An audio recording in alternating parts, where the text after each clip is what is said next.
Hi hello అండి, అందరికీ నమస్కారం. Welcome to my channel cook with Winnie.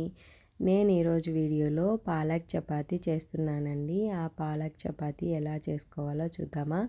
నేనైతే ఇక్కడ 1.5 కప్పు దాకా అక్కడ చూపించాను కదా, ఆ కప్పుతో అయితే 1.5 కప్పు దాకా గోధుమ పిండి తీసుకున్నాను.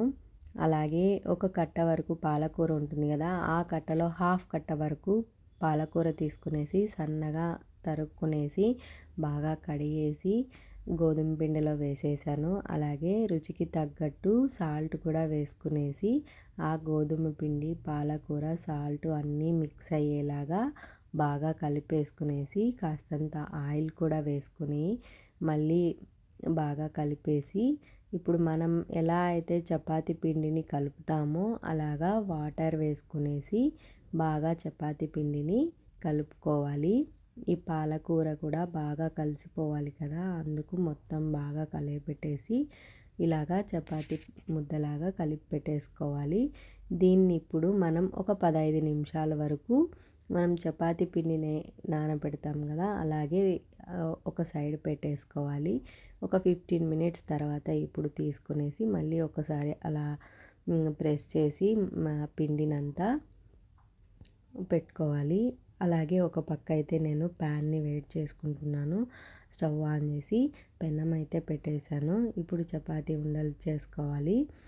మనం చపాతీలు రుద్దుకుంటాం కదండి, ఏ షేప్లో కావాలంటే ఆ షేప్లో చపాతీని రుద్దుకోవచ్చు. నేనైతే ఇక్కడ స్క్వేర్ షేప్లో రుద్దుతున్నానండి. అలాగే పాలకూరలో మనకి ఆరోగ్యానికి ఎంతో మేలు చేస్తుందండి. ఈ పాలకూర తీసుకోవడం వల్ల రక్తం అయితే శుద్ధి అవుతుంది. అలాగే ఇందులో విటమిన్ సి, ఏ, మెగ్నీషియం, ఫోలిక్ యాసిడ్, ఖనిజాలు కూడా ఉంటాయి కదా. ఇది మనకి ఆరోగ్యానికి ఎంతో మంచిదండి. అందుకే ఎప్పుడైనా ఇలా కూడా ట్రై చేయండి. ఇక్కడైతే ఇక్కడ చూపించాను కదా వీడియోలో, అలాగే 4 సైడ్స్ రుద్దుకోవాలి బాగా చపాతీని. అంటే మనం సైడ్లో రుద్దుకుంటూ రావాలండి, ఎందుకంటే సైడ్స్లోనే కదా మందంగా ఉండిపోతుంది. అలాగా బాగా స్క్వేర్ షేప్లో బాగా చపాతీని రుద్దేసుకునేసి కాల్చుకోవాలి. ఇంతేనండి, మిగతా చపాతీలను కూడా ఇలాగే రుద్దేసుకునేసి కాల్చేస్తాను నేనైతే.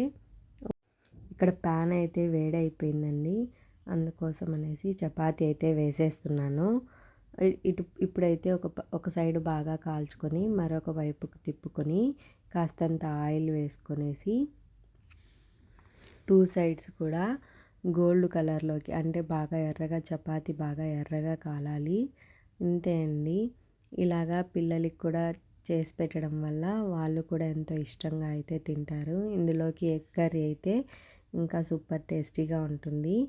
అంతే అండి. ఈ వీడియో కనుక మీకు నచ్చినట్టయితే లైక్ చేసి, షేర్ చేసి, సబ్స్క్రైబ్ చేయడం మాత్రం మర్చిపోకండి.